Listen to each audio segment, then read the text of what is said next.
नमस्कार विद्यार्थी मित्रांनो, स्वागत आहे तुमचं आपल्या आय प्लॅटफॉर्म मध्ये.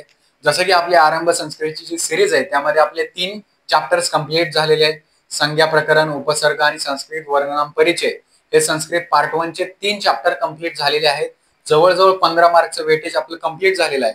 नेक्स्ट 5 मार्कच्या वेटेजसाठी आपण अव्यय चॅप्टर हा चालू करणार आहोत. त्याआधी अव्यय म्हणजे काय याच्या बेसिक गोष्टी अजून आपण समजून घेऊया आणि त्याच्यावरती एक्झाम्पल कसे आहेत युनिव्हर्सिटीला विचारलेले आहेत हे आज आपण लेक्चर 1 मध्ये कंप्लीट करणार आहोत. कारण याच्यावर लेक्चर 2 होऊ शकतं, कारण डिटेल समजून घेणं गरजेचं आहे. अव्यय जरी सोपे असले तरी त्याचं वाक्यात उपयोग करणं थोडं अवघड आहे, वाक्य समजून घेणं थोडं अवघड आहे. त्यामुळे आपण आज जेवढे होतील तेवढे घेऊया आणि त्याच्यावरती युनिव्हर्सिटीमध्ये विचारलेले क्वेश्चन घेऊया. ठीक आहे. त्याआधी बघा अव्यय म्हणजे काय विद्यार्थी मित्रांनो. अव्यय आता तुम्हाला जर सांगायचं झालं अविकारी शब्दांनाच अव्यय म्हणतात. त्याआधी जर अविकारी म्हणजे काय समजून घ्यायचं झालं, अविकारी असं का म्हटलं रे? अविकारी शब्द, अविकारी म्हणजे कसे? म्हणजे अविकारी आहेत म्हणजे विकारी पण असतील, बरोबर का? म्हणजे कोणत्या बेसिसवर डिवाइड केलेत बरं विकारी आणि अविकारी? हे डिवाइड केलेत लिंग, वचन आणि काळ. लिंग, वचन, काळ. म्हणजे जे पण लिंगानुसार, वचनानुसार, काळानुसार बदलतात त्याला विकारी म्हणतात. म्हणजे बदलतात, बरोबर का? जे पण लिंगानुसार, वचनानुसार, काळानुसार बदलतात ते आता कसं ते एक्झाम्पलच्या थ्रू आपण बघणार आहोत. त्याआधी आपण डिफाईन समजून घेऊया. जे पण शब्द लिंगानुसार, वचनानुसार, काळानुसार बदलतात त्याला विकारी म्हणतात आणि अविकारींनाच अव्यय म्हणतात.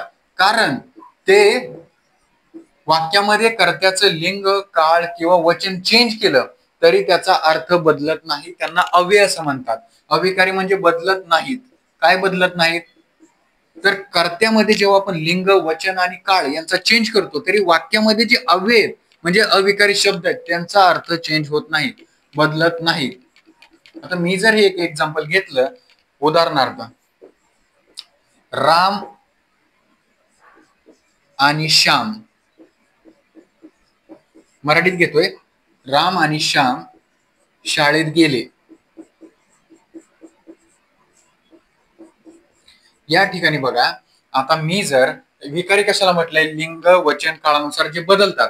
आता इथं आणि हे अव्यय आहे बघा. आता हे अव्यय कसं आहे ते कसं ओळखायचं, किती प्रकारचे ते आपण बघणार आहे सगळं. पण तुम्हाला आता मी स्टार्टिंगला सांगतोय आणि हे अव्यय. आणि अव्यय म्हणजे काय? मी काय सांगितलं? अव्यय म्हणजे जे लिंगानुसार, काळानुसार, वचनानुसार बदलत नाहीत त्याला अव्यय म्हटलं. आता इथं कसं?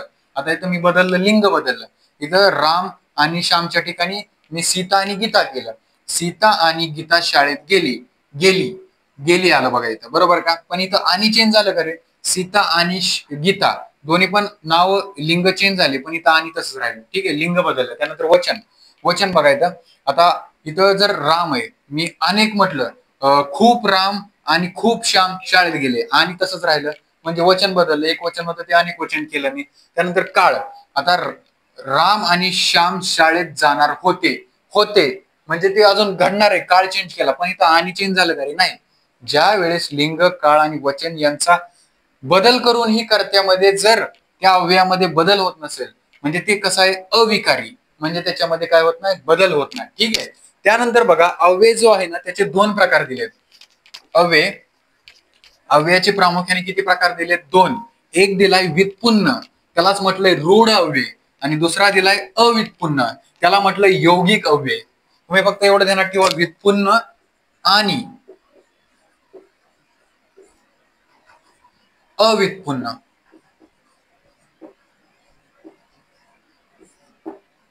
हे काय तुम्हाला विचारलं जात नाही व्युत्पन्न अव्युत्पन्न, हे फक्त समजण्यासाठी सांगतो मी तुम्हाला. अव्ययाचे प्रकार असतात. व्युत्पन्न म्हणजे कसे? जे मूळ अव्यय आहेत. मूळ अव्यय म्हणजे कसे? की जे कुठल्या शब्दापासून बनलेले नाहीयेत किंवा कुठल्या धातूपासून बनलेले नाहीयेत.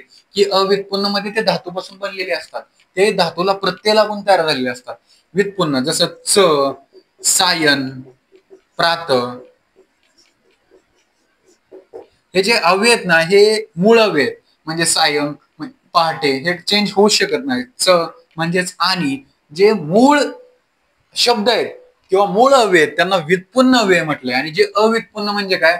धातू किंवा कोणताही शब्द, शब्द त्यांना कसा प्रत्यय लागतो, त्यांना जर प्रत्यय लागत असेल तर त्यांना अव्युत्पन्न अव्यय म्हटलंय. फॉर एक्झाम्पल, आता धातू प्रकरणात शिकायचं आपल्याला. किंवा प्रत्ययमध्ये शिकायचंय. आता एक तुम्हाला इथं असेल बघा, लेप हा प्रत्यय. प्रत्यय प्रकरणात तुम्हाला शिकायचंय कत्वा प्रत्यय, लेप प्रत्यय. लेप प्रत्यय आला तिथं आपण ट्रिक सांगणार. लेप प्रत्यय आला की त्याला डिरेक्टली य लावून टाकायचा. आता बघा इथं मी शब्द लिहिलाय विज्ञाय. हा य काय लागलाय? प्रत्यय. म्हणजे ज्या धातूंना किंवा एखाद्या शब्दांना प्रत्यय लागतो तेव्हा त्यांना अव्युत्पन्न अव्यय म्हणतात. किंवा यदा. यदामध्ये काय रे? कुठला प्रत्यय लागलाय? दा प्रत्यय लागलाय. मग यदामध्ये दा प्रत्यय लागलाय. त्यानंतर तथा, यथा, कथा, यावत, तावत प्रत्येकामध्ये काय लागलाय? प्रत्यय. म्हणजे ज्या पण धातूंना शब्दांना प्रत्यय लागतो आणि ते शब्द तयार होतात त्यांना काय म्हटलंय? अव्युत्पन्न अव्यय. मग असे टोटल किती अव्यय आहेत आपल्याला बघायचे. हे आपल्याला काय विचारणार नाही व्युत्पन्न अव्युत्पन्न. आपल्याला इथून पुढे बघायचे डायरेक्टली अव्ययांचा वाक्यात उपयोग करून वाक्य अर्थपूर्ण कसे बनवायचे हे आपल्याला शिकायचं. तर ठीक आहे विद्यार्थी मित्रांनो, तर आपण स्टार्ट करूया. हे 41 ते 42 दिलेले जे ब्ल्यू प्रिंट मध्ये अव्यय आहेत त्याच आपण शिकूया. ठीक आहे विद्यार्थ्यांनो, अव्यय वाक्यामध्ये वापरायचे कसे त्याची तुम्हाला सुरुवातीला अंडरस्टँडिंग होणं गरजेचं आहे वाक्यामध्ये. आता समजा एक वाक्य दिलं. आता समजा एक्झाम मध्ये कसं येतं तुम्हाला, पहिल्यांदा दिलं जातं की क्वेश्चन मध्ये रिक्त स्थान अव्यय से पूर्ती कीजिए. म्हणजे दिलेल्या वाक्यामध्ये अव्ययांची पूर्ती करा. मग तुम्हाला असे खाली ब्रॅकेटमध्ये 5 अव्यय देतील. 5 अव्यय दिल्यानंतर मग ते 5 वाक्यामध्ये फिलअप करा म्हणतील. असे 5 क्वेश्चन असतील सलग. ते 5 क्वेश्चन मध्ये दिलेले 5 अव्यय ते फिलअप करा म्हणतील. मग त्यावेळी जेव्हा तुम्ही वाक्यामध्ये ते अव्यय फिलअप करणार आहे त्याआधी तुम्हाला वाक्याचा अर्थ समजला पाहिजे. कारण वाक्याचा अर्थ समजल्याशिवाय तुम्ही अव्यय फिल करू शकत नाही. तुम्हाला वाक्य समजणं गरजेचं आहे. तिथं तुम्हाला वाक्य पूर्ण संस्कृत मध्ये दिलेलं असेल, त्याचं वाक्य पहिलं मराठीत करून घ्या तुम्ही. मग थोडं त्या ठिकाणी डोकं ट्रिक लावून तुम्हाला समजेल की कोणता अव्यय कुठे युज करायचा आहे. त्याआधी वाक्य समजून घेण्याचा प्रयत्न करा. आता बघा तुम्हाला आपण चालू करतोय अव्यय. अव्यय कसे यूज करायचे आणि ते वाक्य कसं समजून घ्यायचं ते आपण शिकूया पहिल्यांदा. आता पहिलं जे दिलंय आपल्याला अव्यय ते आहे च. च म्हणजे मराठीत म्हणतात त्याला आणि. आणि म्हणजे आता मी जर एक्झाम्पल घेतलं, आता कसं असतं मराठीमध्ये आपण काय करतो, जेव्हा अनेक कर्ते येतात, नाम येतात, जसं राम, श्याम, घनश्याम, मग आपण काय घेतो प्रत्येक ठिकाणी स्वल्पविराम टाकतो. आता मी जर मराठीमध्ये घेतलं राम, श्याम आणि घनश्याम, तर इथं मराठीमध्ये काय घेतो रे आपण, इथं स्वल्पविराम दिलाय बघा प्रत्येक ठिकाणी. म्हणजे जेव्हा अनेक असे नाम येतात किंवा अनेक एकसारखे शब्द येतात वाक्यामध्ये तेव्हा आपण मराठीमध्ये काय करतो, स्वल्पविराम. पण संस्कृतमध्ये त्याला आपण च म्हणजेच आणि या अव्ययाने इंडिकेट करतो. For example Ram, Ram. जर संस्कृतमध्ये लिहायचं झालं तर राम च, श्याम च, घनश्याम च.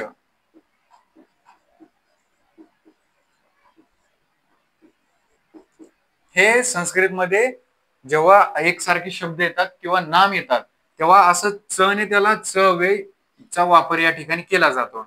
पण जेव्हा याच्यामध्ये एक विकल्प दर्शवला जातो ते वाक्य पूर्णपणे अॅक्युरेट आणि बरोबर कसं लिहायचं हे आता 3 नाव आले त्यामध्ये, राम, श्याम आणि घनश्याम. पण यामध्ये आपण प्रत्येक ठिकाणी च लावायची गरज नाहीये. एकच वाक्य लिहायचं शेवटला. जेव्हा पण असे नाम आणि एकसारखे शब्द येतील तेव्हा एकच वाक्य लिहायचं की राम, श्याम, घनश्याम च. दिलेल्या नाम जे एकसारखे नाम असतील त्यांच्या शेवटला च लावायचं. हे झालं तुमचं वाक्य. च म्हणजे कळलं, च म्हणजे काय आणि. जेव्हा एकसारखे असे अनेक शब्द येतील, राम, श्याम, कर्ते, नाम, सर्व नाम येतील, त्यामध्ये जेव्हा अनेक दिसतील अशी नावं व्यक्तींची असतील किंवा शब्द असतील, कशाची नावं दिलेली असतील, तेव्हा च हा अव्यय त्या ठिकाणी वापरायचा असतो. ठीक आहे. त्यानंतर नेक्स्ट बघा, अपि.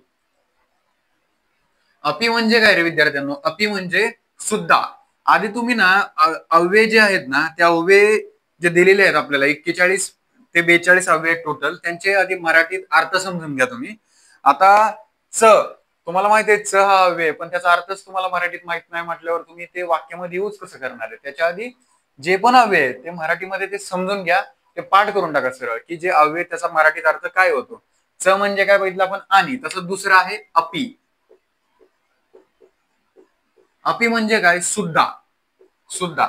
आणि प्रत्येक अव्ययाचा वाक्यानुसार अर्थ बदलतो, हे पण लक्षात ठेवा.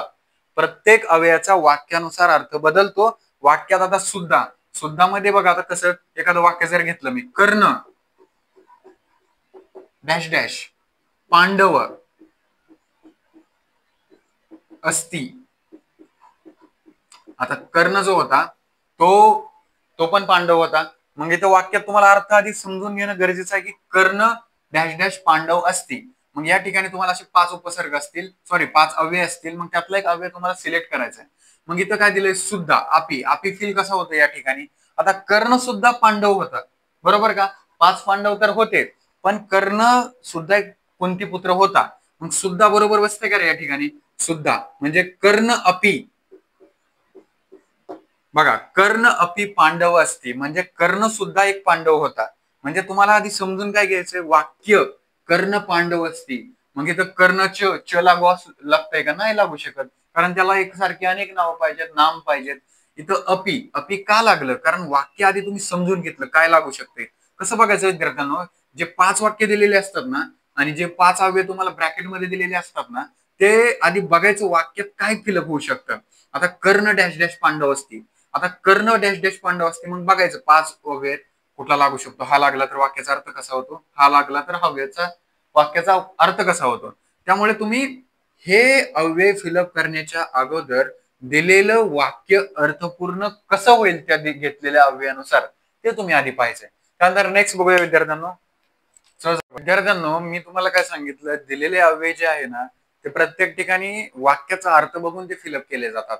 आता जो आपण अपी बघितला, अपी कुठं टाकला आपण, सुद्धा. त्याचा अपीचा जो अव्यय, अपी जो अव्यय आहे, त्याचा मराठीत अर्थ काय होतो, सुद्धा. म्हणजे सुद्धा म्हणजे तुम्हाला हे जे वाक्य सांगितलं मी आता अपीचं, तसंच अजून एक वाक्य होऊ शकतं तयार, की जिथं आपण अपी हा अव्यय फिलअप करू शकतो. फॉर एक्झाम्पल, मी जर असं लिहिलं, अपी कर्ण पांडव, याचा अर्थ असा प्रश्नार्थक वाक्याने पण होतो. अपी या ठिकाणी पण यूज होऊ शकतो. म्हणजे कर्ण सुद्धा पांडव होता का, इथं पण सुद्धा आलं ना, बरोबर का. म्हणजे आपण अपी जे अव्यय बघितलं, अपी हे कुठं कुठे लागू शकतं, वाक्याचा अर्थ बघून ते फिलअप केलं जाऊ शकतं अव्यय. मग इथं बघा, जे प्रश्नार्थ वाक्य तयार झालंय, इथं पण अपीचा उपयोग होऊ शकतो.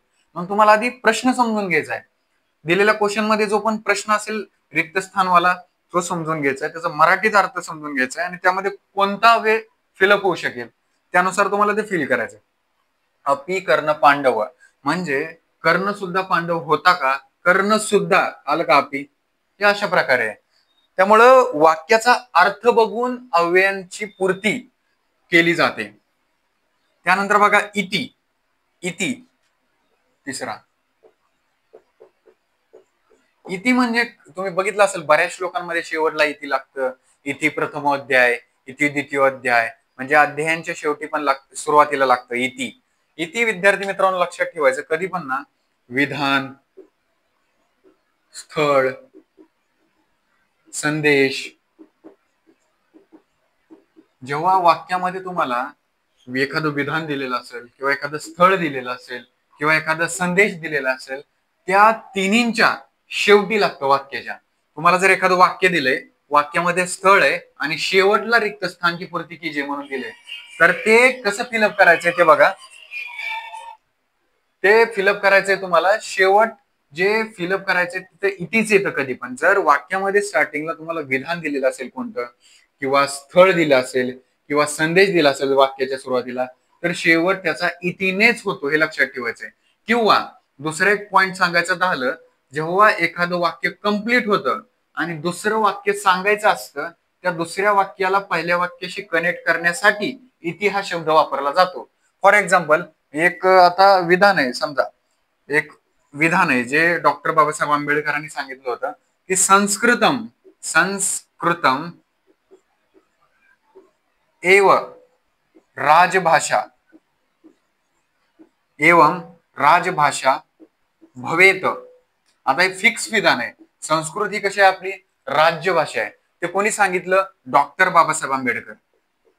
मग आता इथे इति कुठे लागायचं, मी काय म्हटलं तुम्हाला, एखादं विधान दिले का विधान, म्हणजे खरं आहे, जे पण सत्य विधान आहेत, म्हणजे एखादं विधान दिलं आणि ते कोणी सांगितलंय त्याच्या अगोदर इति लावायचं. भवेत इति डॉक्टर बाबासाहेब आंबेडकर. म्हणजे समजलं का तुम्हाला? जेव्हा मी दुसऱ्या लाईनीचं काय सांगितलं होतं इथं, जेव्हा एखादं वाक्य कंप्लीट होईल आणि आपल्याला दुसरं वाक्य लिहायचं असेल आणि जर पहिल्या वाक्यामध्ये विधान, स्थळ, संदेश या गोष्टी आलेल्या असतील तर आपल्याला दुसऱ्या वाक्याच्या अगोदर इति हा अव्यय फिलअप करायचा आहे. ठीक आहे. किंवा दुसरं पण बघा, बऱ्याच श्लोकांमध्ये लिहिलं जातं इति प्रथमोध्याय, म्हणजे प्रथम अध्याय चालू करण्याच्या अगोदर लिहिलं जातं. इति दशोध्याय बऱ्याच श्लोकांमध्ये लिहिलेलं आहे, बऱ्याच चॅप्टरच्या अगोदर लिहिलेलं आहे. ठीक आहे. त्यानंतर नेक्स्ट बघा, खलू. खलू म्हणजे काय रे? खलू जे अव्यय आहे, खलूला मराठीत म्हणतात खरोखरच. खरोखरच काय म्हणतात त्याला? खरोखरच. तुम्हाला ना विद्यार्थी मित्रांनो, आधी जे दिलेलं वाक्य आहे ना, त्या वाक्याचा अर्थ समजून घ्यायचा आहे. वाक्याचा अर्थ तुम्हाला जेव्हा समजेल तेव्हा तुम्हाला कळेल की अव्यय कोणत्या ठिकाणी फिलअप करायचा आहे. बरोबर का? त्यानंतर नेक्स्ट बघा 4, खलू. खलू म्हणजे खरोखरच. खरोखरच. आता हा जर मला वाक्यात उपयोग करायचा आहे, समजा एक वाक्य दिलं मी, शरीर माध्यम डॅश डॅश धर्म साधनम.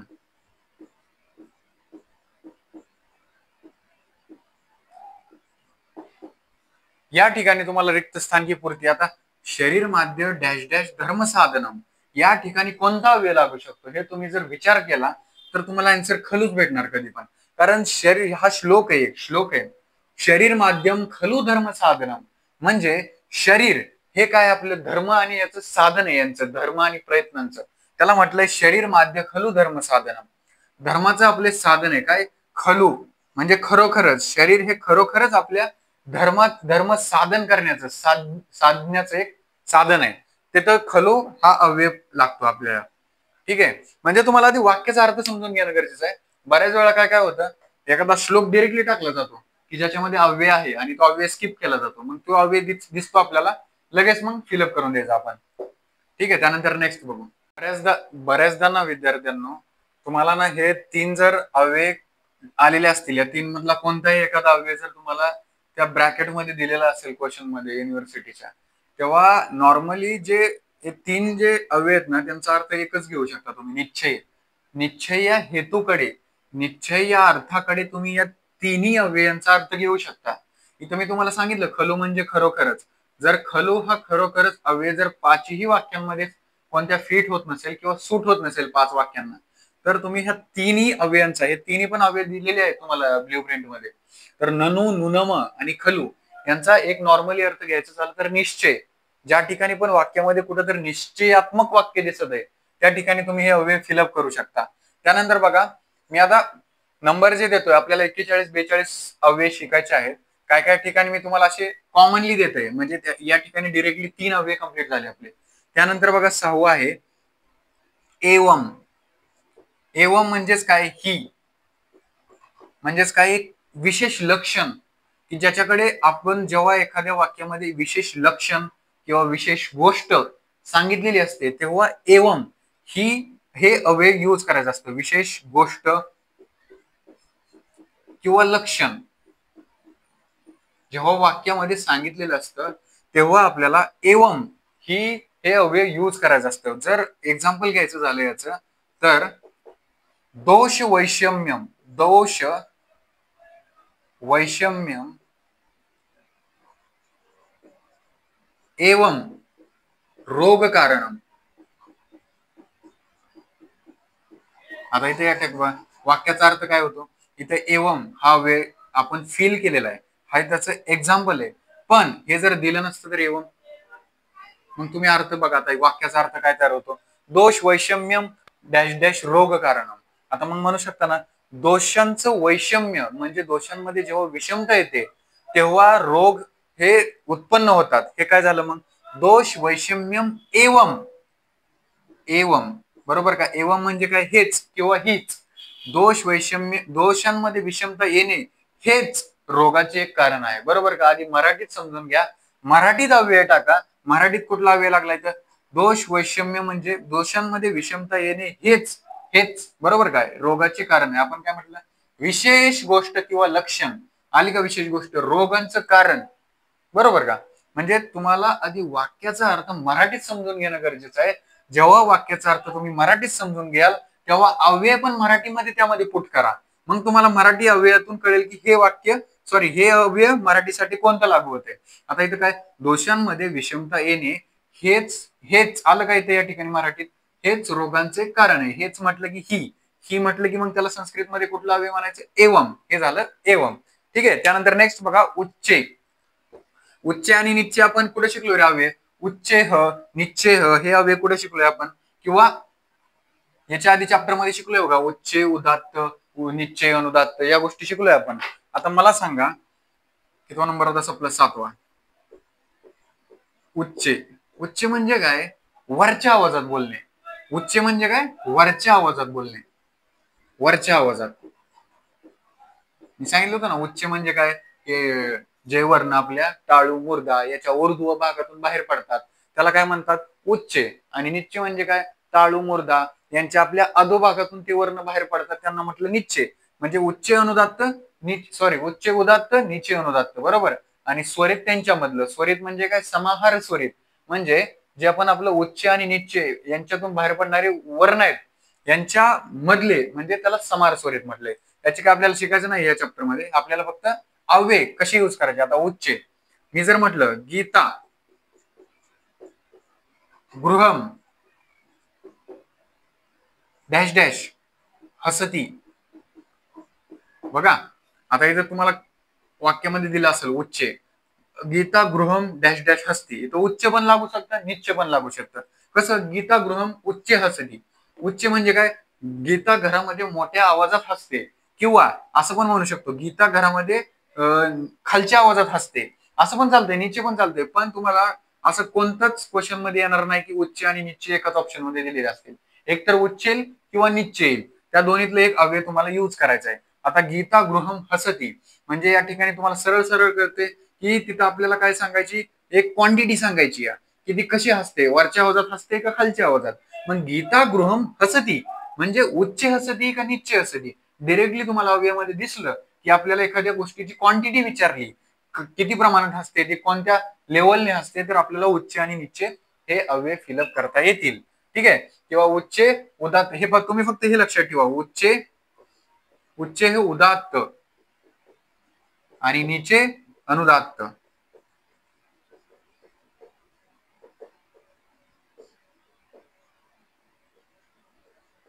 हे दोन वाक्य तुम्ही पहिले लक्षात ठेवा.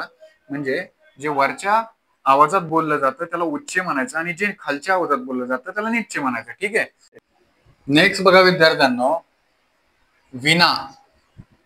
विना विना म्हणजे काय, च्या शिवाय. ही जी पीडीएफ आहे ना, की संस्कृत मध्ये दिलेले टोटल अव्यय आणि त्यांचं मराठीत अर्थ, ही पीडीएफ आपल्या ग्रुपवरती पडलेली आहे. त्यामुळे विद्यार्थ्यांनी ती पीडीएफ बघायची आणि ती पूर्ण आपल्या कुठेतरी रूम मध्ये वगैरे लावून द्यायची आणि ती रोजच्या रोज रीड करायची, जेणेकरून तुमचे ते पाठ होऊन जातील अर्थ त्यांचे. च्याशिवाय म्हणजे याचा अर्थ बघा ना, आता च्याशिवाय तुम्हाला, आता मी सांगू, परिश्रम केल्याशिवाय फळ भेटत नाही, बरोबर का. मग त्याचं संस्कृत मध्ये वाक्य कसं येईल, परिश्रमेन. बघा आता तुम्हाला कसं देते, परिश्रमेन डॅश डॅश कार्य न चलती. कार्य न चलती म्हणजे परिश्रम केल्याशिवाय कार्य कोणतंही होऊ शकत नाही. त्याशिवाय परिश्रमेन विना. बघा लागला डायरेक्ट. तुम्हाला आधी दिलेल्या वाक्याचा अर्थ मराठीत समजून घ्या. ते वाक्य मराठीत समजून घेतल्यानंतर मराठी अव्यय त्या ठिकाणी टाका आणि त्या मराठी अव्ययाला कम्पेअर संस्कृत मध्ये करा.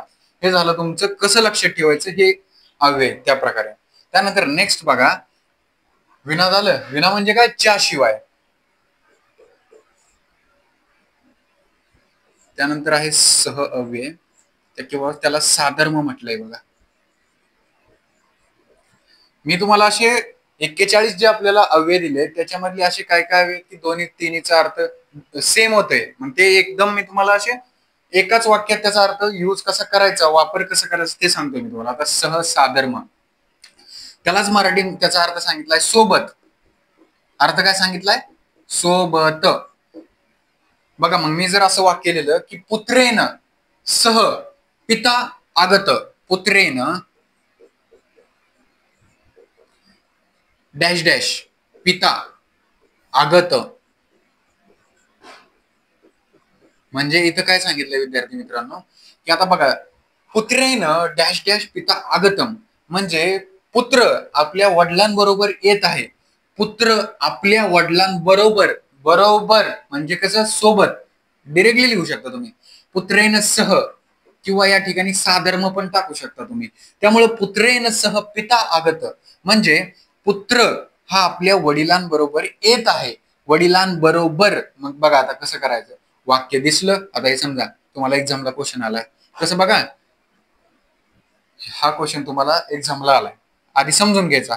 पुत्रेनं डॅश डॅश पिता आगतम, म्हणजे आधी मराठी समजायचं.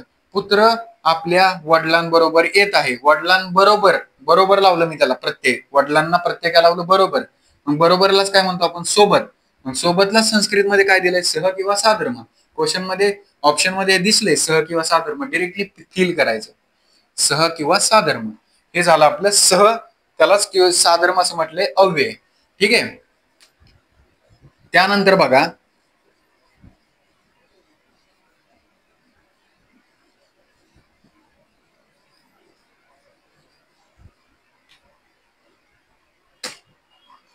पुन्हा, अव्यय कुठला, 13 नंबर होता ना.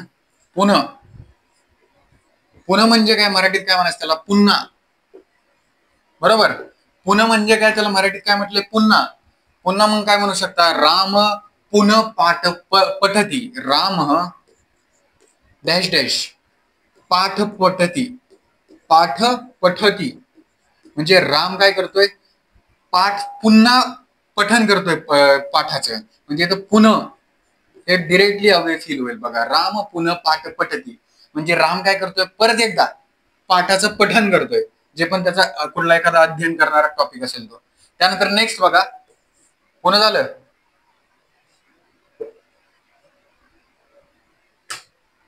नेक्स्ट बघावे, यथा तथा. हे किती नंबरचं होतं, 14, 15. मी काय करतोय, तुम्हाला जे 41 जे अव्यय दिले त्याचे आपण असे काय काय अव्यय आहेत की त्याला अर्थ सेमच आहे. जसं सहसाधर्म बघितलं, ननु, ननम, खलो, यांचा अर्थ काय बघितला आपण, निश्चय. असे आपण ग्रुपिझम करून अव्ययांचा अर्थ समजून घेऊन आपण 41 जे अव्यय त्यांना डिवाइड करतोय, जेवढे कमीत कमी होतील, कारण तुम्हाला लक्ष ठेवायला प्रॉब्लेम येणार नाही. आता बघा, यथा तथा. आता नावामध्येच अर्थ लपलाय बघा, यथा तथा म्हणजेच काय, जसं तसं, जसे तसे, जसे तसे म्हणजे यथा तथा. आता क्वेश्चन मध्ये ना तुम्हाला एक ट्रिक सांगतो. क्वेश्चन मध्ये 5 अव्यय येतील. 5 अव्ययपैकी एक असा अव्यय येईल की ज्याच्यामध्ये असे 2 असतील सारखे. मग यथा तथा असतील, यावत तावत असतील, यरी तरी असतील, किंवा असे यदा कदा असतील. मग असं तुम्हाला 5 वाक्यामध्ये एक वाक्य असतं की ज्याच्यामध्ये 2 रिकामी जागा असतात. मग ते एकच 5 वाक्यामध्ये अशी रिकामी जागा असतात की त्याच्यामध्ये 2 आहे. मग जो पण ऑप्शन मध्ये असे दिसेल, कुठला का असेल, डिरेक्टली पुट करायचं, जास्त डोकं लावायचं नाही. क्वेश्चन मध्ये 5 तुम्हाला क्वेश्चन दिलेले असतात, अव्यय फील करा.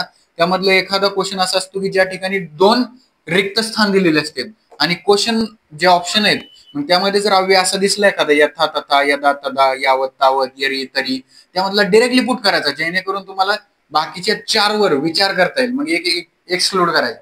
जेवढे एक एक वाक्य एक्सक्लूड कराल तुम्ही, त्या प्रकारे तुम्हाला बाकीच्या उरलेल्या वाक्यांवर विचार करता येईल. यथा तथा, जसं तसं. मग असं वाक्य आहे बघा फेमस आपले, यथा राजा तथा प्रजा. यथा राजा, जसा राजा तशी प्रजा. यथा राजा तथा प्रजा, आलेला क्वेश्चन आहे प्रिव्हियस इयरला. यथा राजा तथा प्रजा म्हणजे जसा राजा तशी प्रजा. हे काय झालं आपलं, यथा तथा अव्यय. ठीक आहे. त्यानंतर नेक्स्ट बघा. नेक्स्ट बघा विद्यार्थ्यांनो, जसं आपण बघितलं यथा तथा, तसंच अजून एक अशी 4-5 आहेत की ज्याच्यामध्ये कम्पॅरेटिव्ह आहेत. म्हणजे यथा तथा, जसं तसं, किंवा यावत तावत, जोपर्यंत तोपर्यंत, यही तही, यही तही. त्यानंतर आहे अजून अजून असे 3-4 दिलेत. ते 3-4 जे आहेत ना, जे कम्पॅरेटिव्ह आहेत, असे जसे तसे, म्हणजे असे या 4 मधले फिक्स एक तरी येतोच दरवर्षी. त्यामुळे क्वेश्चन मध्ये असे 2 रिक्त स्थान दिसले की तेच टाकून द्यायचं जे पण ऑप्शन मध्ये दिले ते. ठीक आहे. त्यानंतर बघा, यावत तावत, यावत तावत, यावत तावत. आता हा याचे 2 अर्थ आहेत. ते वाक्यावर डिपेंड आहे की ते कधी यूज करायचं. यालाच असं म्हटलंय जेवढे तेवढे, जेवढे तेवढे, किंवा जोपर्यंत तोपर्यंत, जोपर्यंत तोपर्यंत. ठीक आहे. आता मी जर एखादं वाक्य घेतलं, डॅश डॅश श्वासा डॅश डॅश आशा, डायरेक्ट टाकू शकता तुम्ही यावत तावत. कसं? जोपर्यंत श्वास आहे तोपर्यंत आशा आहे. कशाची? जगण्याची. बरोबर आहे का? यावत श्वास तावत आशा हा श्लोक आहे, कोणी तर कबीरांनी सांगितलाय, संत कबीरांनी. त्यानं म्हणजे वाक्याच्या अर्थानुसार तुम्हाला अव्ययांचा अर्थ घ्यायचा आहे त्या ठिकाणी. आता याचे दोन अर्थ होतात बघा, जेवढे तेवढे. मग जेवढे तेवढे बघा बरं. आता म्हणजे इथं हे अर्थ बघा, जेवढे जेवढे म्हणजे इथं क्वांटिटी दर्शवतोय, काहीतरी दर्जा दाखवतोय. क्वांटिटी म्हणजे क्वांटिटी जेव्हा दाखवल तेव्हा जेवढे तेवढे घ्यायचं, आणि एखादं लिमिट दाखवत असेल जोपर्यंत तोपर्यंत, तेव्हा यावत तावत याचा अर्थ जोपर्यंत किंवा तोपर्यंत घ्यायचा. ठीक आहे. त्यानंतर नेक्स्ट बघा, ही. ही हा पण आलेला आहे क्वेश्चन डायरेक्टली. हिचा अव्यय ही, हेतू, त्यालाच हेतू म्हटलंय. आता त्याच्यावर जर वाक्य घ्यायचं झालं, म्हणजे एखादं वाक्य असं दिलंय त्याच्यामध्ये रिक्त स्थान दिलंय, पण त्या वाक्याच्या अर्थामध्ये एखादा अर्थ हेतूच्या या दृष्टीने दिलाय, म्हणजे त्या वाक्यामध्ये हेतू सांगितलाय तुम्हाला. फॉर एक्झाम्पल, मी जर वाक्य घेतलं, सत्य डॅश डॅश ही परमधर्म, डिरेक्टली सत्य ही परमधर्म. बरोबर का? सत्य ही परमधर्म हे आलं बघा अव्यय तुमचं. सत्य ही म्हणजे याच्यामध्ये हेतू सांगितलाय, सत्य ही परमधर्म ही अव्यय या ठिकाणी यूज झाला बघा. बरोबर का? त्यानंतर नेक्स्ट बघा, म्हणजे विद्यार्थ्यांनो, जेव्हा पण तुम्हाला क्वेश्चन मध्ये एखाद्या वाक्याचा अर्थ समजल, ते वाक्याचा अर्थ समजल्यानंतर त्या ठिकाणी मराठीचा कोणता अव्यय फील करायचा, मग तो मराठीचा अव्यय संस्कृत मध्ये काय आहे ते कम्पॅरेटिव्ह जी पीडीएफ आहे ती आपल्या ग्रुपवर टाकणार आहोत आपण, ती तुम्ही लर्न करा आणि कुठेतरी रूम मध्ये अशी लावून ठेवा की रोजच्या रोज म्हणजे उपसर्ग लावा, 22 उपसर्ग, त्यांचे 22 लाईन 22 वाक्य पाठ करून टाका. त्यानंतर संख्याचे सर्व सूत्र, हलांतर, संयोग, ते सगळे जे आपण सूत्र शिकलो 16 ते 17 सूत्र, ते तोंडपाठ करून टाका. माहेश्वर सूत्र तोंडपाठ करून टाका. आणि हे जे अर्थ आहेत वाक्य नका पाठ करू, यावत तावतचा अर्थ मराठीत काय होतो, हे जे वाक्य ते वाक्य पाठ नका करता, त्यांचा अर्थ पाठ करा. या सर्व ट्रिकी पीडीएफ आपण आपल्या व्हॉट्सअपच्या ऑफिशियल ग्रुपला टाकलेले आहेत. सर्वांनी त्याचं पीडीएफ काढून आपल्या रूम मध्ये लावायचे. ठीक आहे. त्यानंतर नेक्स्ट बघूया आपण की याच्यावर पीवायक्यू कसे आलेत. राहिलेले आपण अजून बरेच आहेत, नेक्स्ट लेक्चर मध्ये घेऊ आपण. पण आता याच्यावर क्वेश्चन किती कसे आलेत, आता जेवढे आतापर्यंत शिकलो आपण त्याच्यावर पीवायक्यू ला क्वेश्चन कसे आलेत ते आपण आता बघणार आहोत. विद्यार्थ्यांनो, जे आज आपण अव्यय शिकलोय याच्यावरती युनिव्हर्सिटीला क्वेश्चन कसे आलेत, हे पीवायक्यू आलेले क्वेश्चन आहेत, बोर्डवरती दिलेले. हे क्वेश्चन कशा प्रकारे येतात, ते सॉल्व्ह कशा प्रकारे करतात, आणि ते आपण आता बघणार आहोत. इकडे बघा, अव्ययचा जो 5 मार्कचा क्वेश्चन आहे तो क्वेश्चन कसा विचारला जातो बघा. अधोदत्ते अव्ययपदे रिक्त स्थानम पुरे येतं. डिरेक्टली युनिव्हर्सिटीचा क्वेश्चन हे केलाय आम्ही, बोर्डवरती लिहिलाय. तो क्वेश्चन कसा विचारला जातो आणि ते क्वेश्चन कसे असतात बघा. क्वेश्चन विचारला, त्यानंतर ब्रॅकेटमध्ये हे जे 5 अवयव तुम्हाला फिलअप करायचे ते दिले. खाली 5 वाक्य दिलेली असतात, जे रिकामी जागा भरा म्हणून दिलेले असतात. 5 वाक्य वर आहे. मग हे जे 5 वाक्यांचे आन्सर आहे ते पण तुम्हाला इथे दिलेले असतात. असं नाही की तुम्हाला आठवायचे. तिथं ऑप्शन मध्ये 5 अवयव दिलेले असतात. हा तुमच्यासाठी पहिला प्लस पॉइंट आहे. मग आता इकडे बघा, मी तुम्हाला सांगितलं दिलेले जे 5 वाक्य आहेत त्या प्रत्येक वाक्य जे कसे आहेत संस्कृतमध्ये, मग त्यांचा अर्थ तुम्ही आधी समजून घ्या. कशामध्ये? मराठीमध्ये. मराठीचा अर्थ समजून घेतल्यावर तिथं मराठीचा कोणता अव्यय लागतो ते कम्पेअर करा संस्कृत बरोबर. बघा आता सिंपल, मी तुम्हाला सांगितलं होतं पहिलंच क्वेश्चन बघा. वायू पित्त कफ डॅश डॅश इति त्रयोदोषा भवंती. मी काय सांगितलं रे तुम्हाला, जेव्हा एकाच प्रकारातले एकसारखी नावं येतात. आता वायू पित्त कफ हे काय दोषांचे प्रकार आहेत. म्हणजे एकाच गोष्टीचे जेव्हा प्रकार एकाच याच्यामध्ये येतात प्रश्नामध्ये, तेव्हा ते एकसारखे जेव्हा प्रकार दिसतात तिथं काय लागतं रे, आणि. वायू पित्त आणि कफ हे 3 दोष आहेत. मग हे 3 दोष आहेत. मग वायू पित्त आणि कफ, आणि लागतंय काय तर लागतंय. मग आणीलाच आपण काय म्हटलं होतं मग अशी च, बरोबर का. मग इथे काय लागेल रे, च. च कधी लागतं, जेव्हा एखाद्या गोष्टीचे प्रकार एकसारखे दिलेले असतात. जसं वायू पित्त कफ हे 3 दोषांचे प्रकार आहेत. मग इथं च हे लागतं. च म्हणजे काय, आणि. कफ पित्त आणि वायू, कफ आणि पित्त आणि वायू हे 3 दोष आहेत. बरोबर का. ठीक आहे. त्यानंतर इथं काय लागला पहिला आपला अव्यय च. त्यानंतर सेकंड बघा, स्वस्थ डॅश डॅश भोजनम करोती डॅश डॅश रुग्णम न करोती. तिकडे बघा विद्यार्थ्यांनो, जेव्हा असं दोन रिकामी जागा दिलेली असतात, एक आणि दोन, तेव्हा त्या ऑप्शन मध्ये बघायचं असं कंपॅरेटिव्ह कोण आहे का. कंपॅरेटिव्ह म्हणजे कसं, आता बघा इति सिंगल शब्द आहे, विना सिंगल शब्द आहे, सह च सिंगल आहे, यावत तावत दोन आले. असा एकच क्वेश्चन जर दिसत असेल ना की ज्याच्यामध्ये दोन रिक्त स्थान आहेत आणि एक कंपॅरेटिव्ह शब्द दिला, डायरेक्ट पुट करायचं. जरी तुम्हाला अर्थ नाही समजला तरी डिरेक्टली पुट करायचं, कारण ते बरोबरच असतं. आणि मगाशी मी शिकवलं तरी तुम्हाला यावत तावत. आता इथं जर आलं असतं यदा कदा, मग तुम्हाला कन्फ्युज झालं असतं की इथं यदा कदा टाकायचंय की यावत तावत टाकायचंय. मग त्यावेळेस तुम्हाला अर्थ माहित असणं गरजेचं आहे. जसं यावत आणि तावतचे मी दोन अर्थ सांगितले होते, जेवढे तेवढे आणि जोपर्यंत तोपर्यंत. आता इथं वाक्यानुसार तो अर्थ फिलअप करायचा आहे याचा. स्वस्तम भोजनम करोती रुग्णम न करोती. आता इथं स्वस्थ व्यक्तीचा आणि रुग्ण व्यक्तीचा संबंध आलाय बघा. म्हणजे इथं जोपर्यंत तोपर्यंत तर लागू शकत नाही. स्वस्थ यावत म्हणजे जेवढे तेवढे लागते बघा अर्थ इथे. यावत तावत म्हणजे म्हणजे विद्यार्थ्यांनो, आता इथं कंपॅरेटिव्ह यावत आणि तावत, जेवढे तेवढे, जोपर्यंत तोपर्यंत नाही घेऊ शकत आपण इथं, कारण वाक्याचा अर्थ आधी आपल्याला कशाबरोबर संलग्न होतोय ते बघायचंय. यावत तावत, स्वस्थ व्यक्ती जेवढे जेवण करतोय त्याच्या कंपॅरेटिव्ह मध्ये रुग्ण व्यक्ती तेवढं जेवण करत नाही, हा त्याचा अर्थ आहे. म्हणजे कंपॅरेटिव्ह यावत तावत हे लक्षात ठेवायचंय. वाक्याच्या अर्थावरनं अव्यय कोणता फिल करायचं हे त्या ठिकाणी बघायचं आपल्याला. त्यानंतर थर्ड नंबरचा क्वेश्चन आला होता, स्नानम डॅश डॅश नैर्मल्य नैयुज्यते. आता इथं बघा मग कुठलं लागतंय, इति लागतंय का.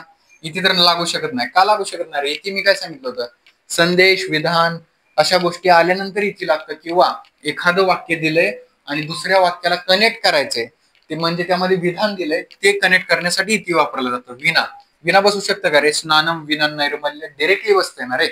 निर्मल्य आणि स्नान या गोष्टी आलेत म्हणजे कंपॅरेटिव्ह आहे. स्नानम विना नैर्मल्य न युज्यते. विना विना म्हणजे काय, चहाशिवाय. म्हणजे स्नान केल्याशिवाय आपलं शरीर निर्मळच होऊ शकत नाही, बरोबर आहे.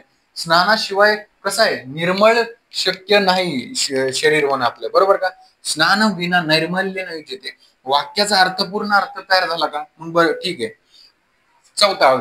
चौथं वाक्य, आयाम विविधंगाना व्यायाम डॅश डॅश कीर्तित. काही जणांना जर हा श्लोक पाठ असेल तर ते डायरेक्टली फिलअप करतील, पण आता काही जणांसाठी तो श्लोक पाठ नसेल. आता ही व्यायामाची व्याख्या दिलेली आहे डिरेक्टली, आयाम विविधंगाना व्यायाम डॅश डॅश कीर्तित. आता तुम्ही इथं बघा, पहिल्यापासून बघायचं कुठलं कुठलं इथे लागतंय का. इथं आयाम विविधंगाना व्यायाम इथे कीर्तित 100% लागतंय. बाकीचे तर झालेत आपले. जसे जसे क्वेश्चन कम्पेअर होते त्याला अंडरलाईन करायचं, म्हणजे तुम्हाला कमी हे राहील विचार करण्यासाठी ऑप्शन्स. आयाम विविधांगाना व्यायाम इति कीर्तित. इति कीर्तित, इति म्हणजे काय, आता इथं विधान सांगितलंय बघा. मी काय सांगितलं होतं, इति कधी वापरायचं, जेव्हा विधान संदेश किंवा शब्द अशा गोष्टी सांगितल्या जातील तेव्हा त्या ठिकाणी इति वाक्याच्या शेवटला वापरायचं. बघा, आयाम विविधांगाना व्यायाम इति कीर्तित म्हणजे काय, तर विविध अंगांचा आयाम. आयाम म्हणजे काय, आवरण म्हणजे प्रसरण, आपल्या आकुंचन अशा गोष्टी, ते त्याला व्यायाम म्हटलंय. म्हणजे इति कीर्तित त्याला म्हटलंय, दर्शवलंय, या ठिकाणी विधान केलंय, त्याला इति अव्यय या ठिकाणी लागलेला आहे.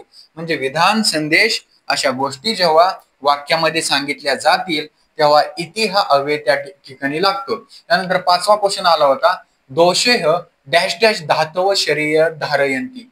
दोषे, आता बघा इति झाला, विना झाला, सहज लागेल ना. जेव्हा 4 वाक्य कंप्लीट होतात तेव्हा उरलेलाच पाचव्याचा आन्सर असतो. काय डोकं लावायची गरजच नाही, लावून टाका मग. दोषे सह धातव शरीरम धारयती म्हणजे दोषांबरोबरच धातू आपल्या शरीराचं काय करतात, धारण करतात. दोषाबरोबर धातू, दोषाबरोबर, बरोबर म्हटले काय आलं, सह. किंवाच या ठिकाणी जर सहच्या ठिकाणी साधर्म आला असता तर ते पण या ठिकाणी आपण पुट केलं असतं. कधीच तुम्हाला क्वेश्चन मध्ये सह आणि साधर्म असे कधीच दिसणार नाही. दोन्हीतला एक येईल, तसं उच्च निश्चय दोन्हीतला पण एकच येईल. जे असे कंपॅरेटिव्ह आहे त्यातलं एकच येईल. तर विद्यार्थी मित्रांनो, आज आपण जे युनिव्हर्सिटीला क्वेश्चन कसा येतो हे आज आपण बघितलं. तर आपण नेक्स्ट लेक्चर मध्ये जे उरलेले अव्यय ते आपण बघणार आहोत. तरी आज जेवढं आपण अव्यय शिकवले ते तुम्ही प्रॅक्टिस करायची आणि आपल्या ग्रुपवर दिलेली PDF सॉल्व्ह करायची. तर भेटूया आपल्या नेक्स्ट लेक्चर मध्ये. Stay high at your learning.